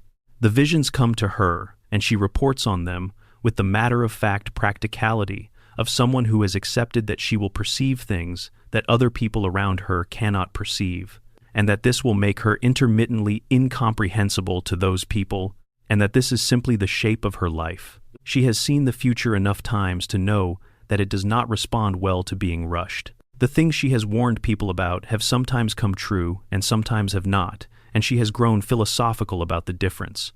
When you bring her Alva's journal and she reads it, she does not perform shock. She reads it with the expression of someone who suspected something and is now looking at confirmation, and then she sets it down and immediately begins organizing a response. Idgrod is what she is, peculiar, visionary, slightly disconnected from the rhythms of ordinary conversation, but she is not passive.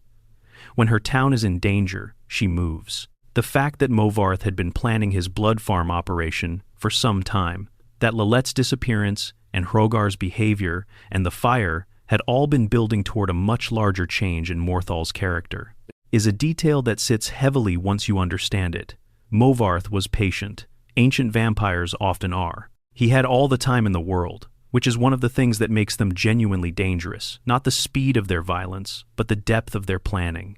He chose Morthal specifically because it was isolated, because it had few connections to other holds, because its Jarl was regarded as eccentric, and its population small enough that gradual transformation would not be noticed until it was too late. He underestimated Idgrod, not because she exposed him through logical deduction, but because she has spent decades paying attention to the specific flavor of wrong that a place carries when something dark is operating in it, and Morthal had been carrying that flavor for a while. The thrall system that Movarth was building is worth thinking about. A vampire thrall is not simply a servant. The thralling process, which involves vampiric hypnosis and regular exposure to vampiric influence, gradually overwrites the thrall's own decision-making, replacing it with the vampire's will. Hrogar was not choosing to move in with Alva with callous speed. Hrogar, by the time you meet him, is barely Hrogar anymore. He is a container that looks like a man and will defend Alva with the conviction of someone acting from genuine desire, except the desire is not his own. Lilette's situation is different and darker. She was turned completely, not thralled, but vampiric. She retained enough of herself to remember her husband and her old life, but not enough to act from that memory in any way that helped anyone. Whatever she felt looking at what she had become, Whatever grief or horror accompanied that awareness, she was still completely subject to Movarth's orders. She killed a child and set a fire because she was told to, and then she spent the intervening time in a state that the game does not describe and that you are left to imagine from the few details available. Thonor's response to her death, the combination of relief and devastation that a person feels when a long nightmare ends, and they realize the ending does not feel the way they thought it would, is handled with more restraint and more honesty than most games achieve. He does not get a dramatic speech. He gets a quiet moment beside the body of his wife, and then he turns and walks back toward the living, because walking back toward the living is what you do. Expanded Section 8. The Ogma Infinium's True Cost. What Mora takes when he gives. Hermaeus Mora has been collecting for a very long time. His realm, Apocrypha, is described in the lore as a place of infinite black oceans and infinite libraries, endless shelves of books extending in all directions, written in languages that no longer have speakers, documenting knowledge that the universe itself has forgotten or that exists in fragments of futures that never quite arrived. The tentacled things that move through Apocrypha are Mora's servants in the same way that the furniture of a library is the library's servants, not voluntary participants in anything but functional components of the system. The Ogma Infinium, the specific artifact at the center of Septimus's quest, appears in Elder Scrolls lore across multiple eras. It has been a reward and a weapon and a focus of obsession in different periods of history, always connected to Mora, always carrying the same essential offer, knowledge in exchange for something that the person who receives it will only later understand the full cost of.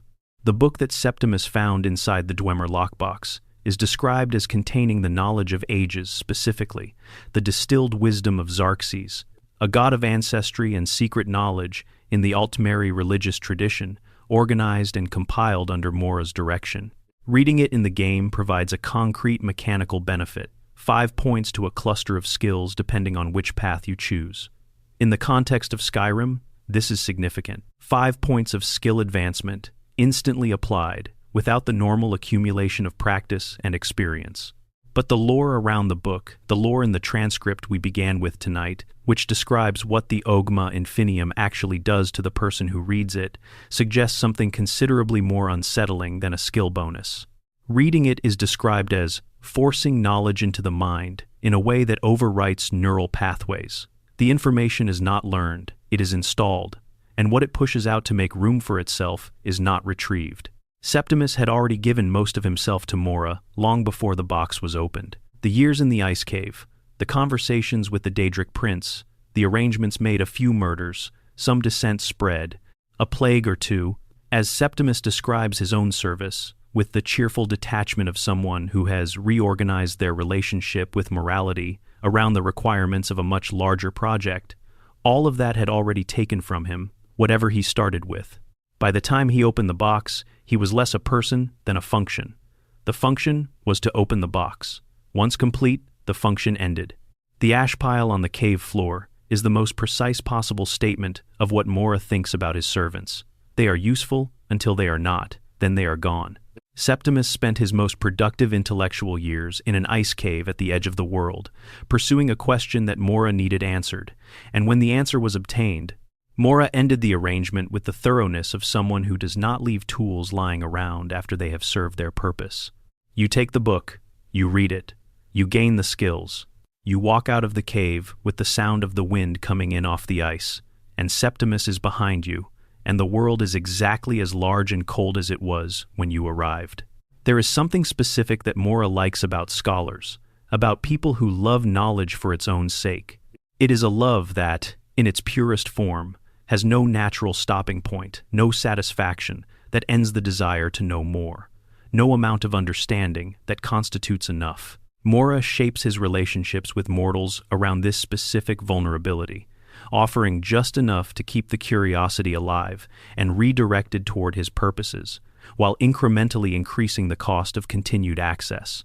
By the time a person realizes what they have traded away, the debt is so deep that looking at it clearly is more than they can manage. Septimus was brilliant. That is entirely legible, even from the brief glimpse of him in that cave. He had worked out things about Elder Scrolls, about the Dwemer, about the lockbox and its contents that no other living scholar had approached. He brought all of that intelligence to bear on behalf of a Daedric prince who considered him disposable.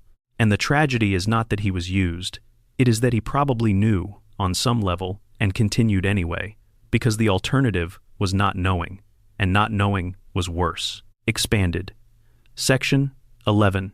Azura, and the nature of divine patience. The goddess who waited for you. The path to Azura's shrine is not short, and it is not gentle.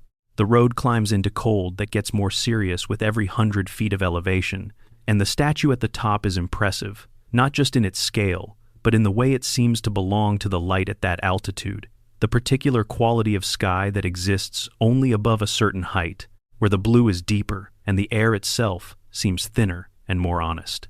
Azura is the prince of dawn and dusk, which places her at the transitional moments, the edges of things, the spaces between states. Not day and not night, but the movement between them. Not alive and not dead, but the threshold. She is associated with the prophecy of the Nerevarine, a figure from a previous Elder Scrolls game whose story is deeply entangled with Morrowind and the Dwemer, and the long, complicated history of what the Tribunal did to the heart of Lorkhan. That story is its own several hours of telling, but its connection to Azura matters here, because it establishes something important about her character. She plans across very long timescales. The vision she sent Aranea, the one that kept the priestess at that shrine for years, waiting for the right traveler, was not a recent decision. Azura knew what Malyn Varen had done to her star. She knew the process by which it could be corrected, and she arranged for the solution with the patience of a being for whom time operates differently than it does for mortals, who has all the time in the world to wait for the right person to come up the right mountain. Malyn Varen, when you meet him inside the star, is not a villain in the conventional sense. He does not have a plan to take over the world, or enslave populations, or call dark powers from the outer realms. He is a mage who was dying and could not accept it. The disease that was killing him was slow and certain, and at some point in the progression of that illness, he made the decision that had probably been building for his entire life. He was too important to die. His work was too significant. The knowledge he had accumulated was too valuable to let the universe have back. He found the Black Star, and he did what he did, and the students he had taught at the college became his prison guards, whether they wanted to or not. The tragedy of Malyn Varen is a small one in comparison to some of the stories we have told tonight, but it is the kind of small tragedy that accumulates into the texture of a place. How many students passed through the College of Winterhold and carried some piece of what Malyn taught them?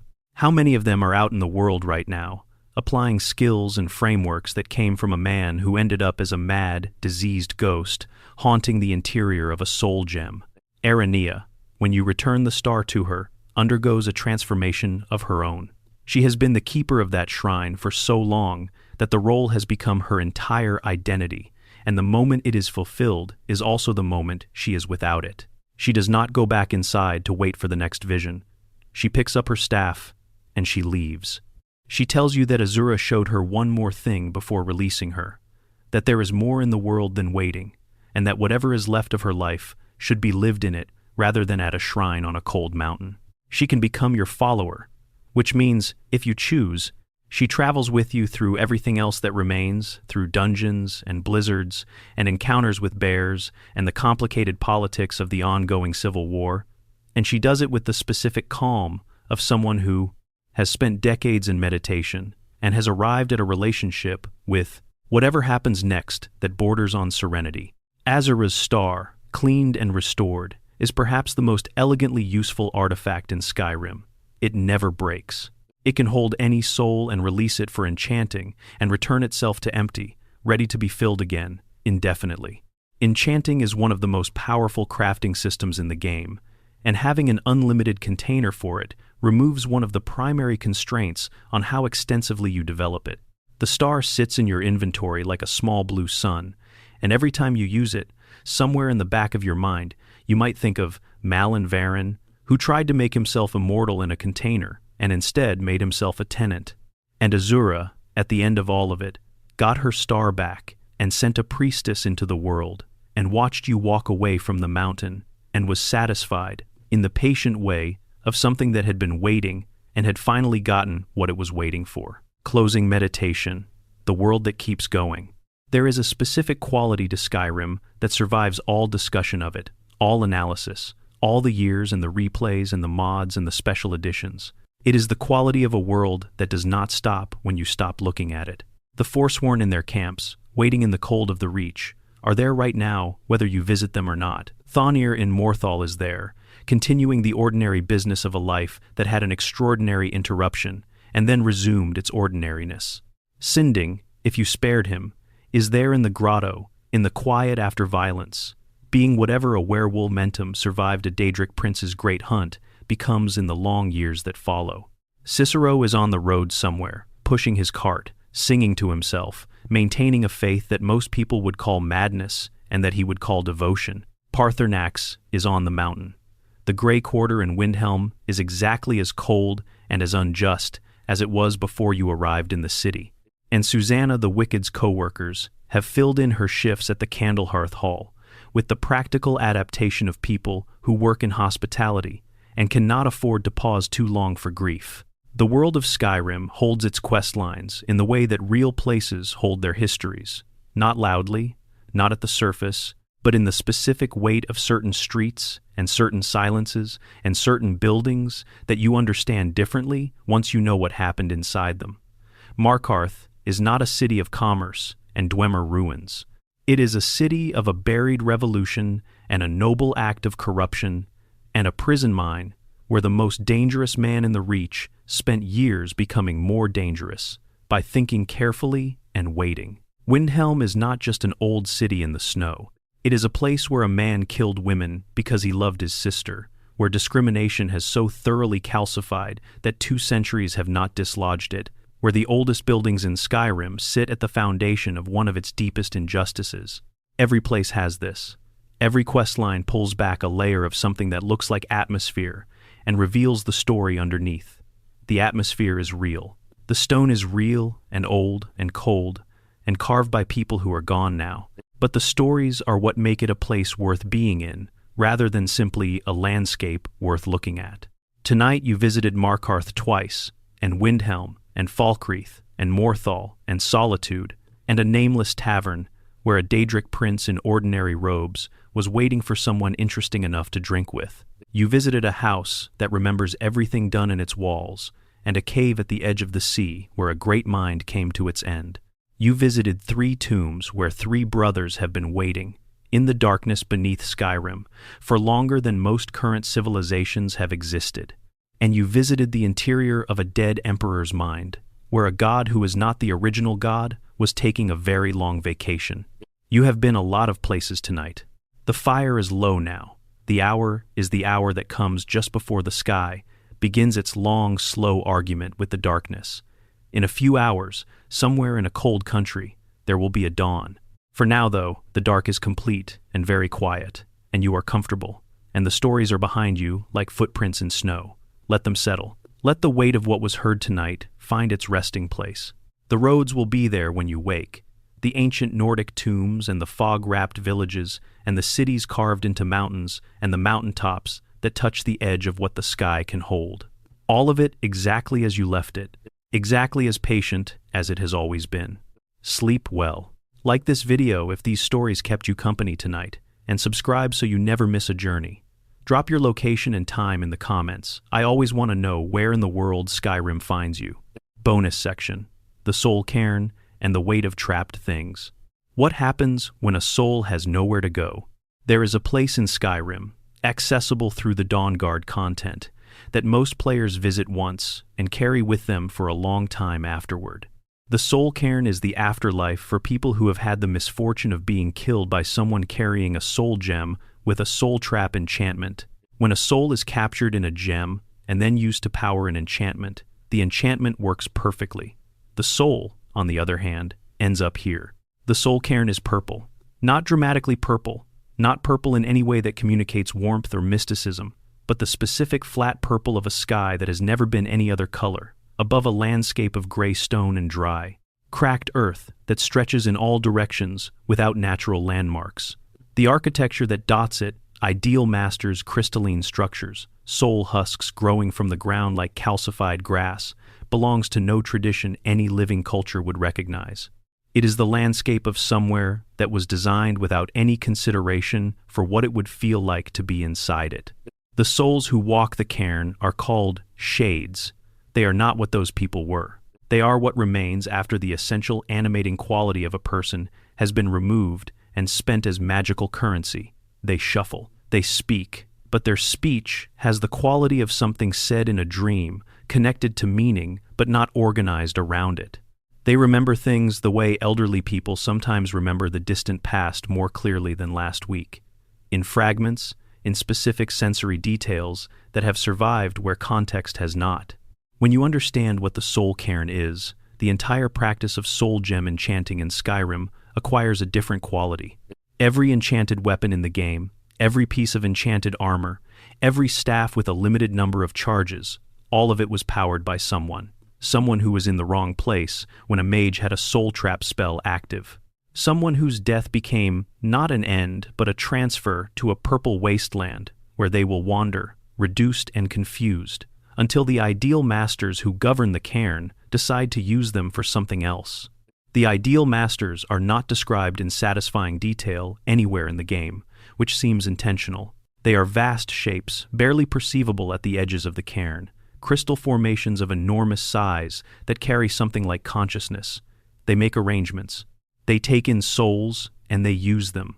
The cairn is their domain, organized according to their preferences, and those preferences involve the indefinite presence of the people whose souls ended up there. Arvak the horse is in the soul cairn when you arrive. You find his skull and return it to the shade who loved him, and in doing so, you restore Arvak to something like his original self spectral, glowing, purple-lit by the ambient quality of the cairn itself. When you call him in the real world, he arrives surrounded by that purple light, which in the right conditions at night makes him look like something between a horse and a memory. He is arguably the best mount in Skyrim, not because of any exceptional speed or stat advantage, but because he can be summoned anywhere at any time, and he cannot die permanently. These are qualities that flow directly from his nature, a horse of the soul cairn, operating by its rules rather than the mortal worlds. The love that his owner held for him, the grief that kept that owner in the cairn even as a shade, was enough to animate a skull with purpose when you returned it. The affection was real enough to cross the boundary between alive and not alive and produce a horse that glows in the dark and never dies. You can find in the soul cairn shades who were scholars, shades who were merchants, shades who were ordinary people caught in the wrong moment by someone who needed a filled soul gem more than they needed to consider what filling it meant. The game does not linger on these encounters. There is no quest that tells you to feel bad about the enchanting system. But if you slow down and speak to the shades and piece together what they are and what the landscape around them is, the information is there. The cairn is a consequence of how magic works in Skyrim, and consequences have weight whether or not anyone is paying attention to them. The Reaper is there too, in a hidden chamber that requires 3 fragments to access. He is the warden of the place, the enforcer of whatever order exists in the cairn. Defeating him yields soul gems and a Daedra heart. But his presence raises questions that the game is content to leave unanswered. Who created him? What authority he serves? Whether the architecture of the cairn is natural to the space or was deliberately designed by someone, at some point, with specific intentions. The soul cairn has the quality of a place that was built to be permanent, that has been operating long enough that whatever original purpose it served has become simply what it is. It does not justify itself. It does not need to. It exists, and the souls accumulate, and the purple sky never changes, and somewhere among the shades is every person whose death was turned into enchanting charges on a weapon in the hands of someone who never thought about them at all. The Ogma Infinium, Molag Bal's mace, the Wabbajack, Sanguine's rose, the Ring of Hircine, the mace that Galdur's son stole, the Black Star, the Galdur amulet itself, all of the artifacts we have spoken of tonight exist within a world where power almost always costs something. The cost is sometimes obvious and sometimes hidden. Sometimes the person paying is the one who makes the choice. Sometimes the cost falls on someone else entirely, someone who did not have a vote in the matter. The Soul Cairn is the most explicit version of this truth, a place that exists because magic has a price, and the price is paid by whoever happened to be standing in the wrong place at the wrong moment. When you leave the cairn, the light of Skyrim, even Skyrim's cold, gray northern winter light, has a particular quality you did not notice before. The sky is a real sky. The air moves. Things grow in it and die in it and grow again, following rhythms that have nothing to do with any Daedric prince's preferences. The Horkers are on their ice floes, the wolves are in the passes, the moons are where they have always been, and the northern lights are there some nights, and the snow falls and melts and falls again, and none of it is purple. These are small things to be grateful for, but standing in the Soul Cairn for any length of time has a way of making small things feel very significant. The in-between places. On traveling Skyrim at night. There is something that happens when you travel Skyrim at night that the game captures better than almost any other open world ever built. The roads empty. The lights of distant towns are very small and very far away. The sky, when it is clear, is enormous.